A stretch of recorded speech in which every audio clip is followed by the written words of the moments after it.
12th Maths Chapter 2 Complex Number. Exercise 2.1 4th sum. Simplify I power 59 plus 1 by I power 59. Two imaginary terms இருக்கு. அதை நம்ம simplify பண்ணி answer find பண்ணணும்.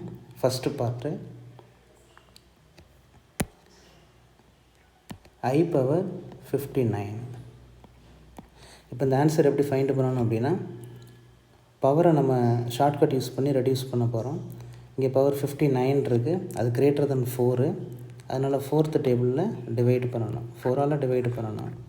அப்போ 1 4 is 4, balance 1 19, 4 4s are 16, balance 3, இதுதான் reminder.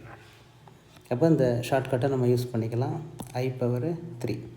I cube imaginary ப்ராப்பர்ட்டியில் நம்ம படிச்சிருக்கோம், மைனஸ் I. அப்போ ஃபஸ்ட்டு பார்ட்டு ஃபைண்ட் பண்ணியாச்சு.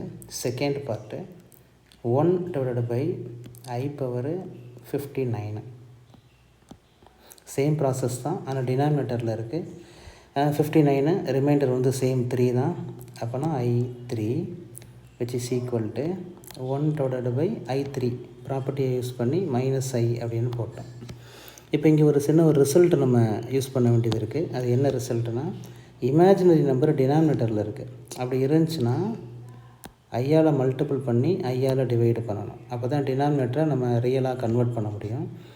அப்போ நெக்ஸ்ட்டு நியூமரேட்டரை மல்டிபிள் பண்ணோம்னா I, டினாமினேட்டரில் minus I into I square. அப்போ நியூமரேட்டர் I, டினாமினேட்டர் I ஸ்கொயரோட ஆன்சர் -1, மைனஸ் இன்ட்டு மைனஸு +1.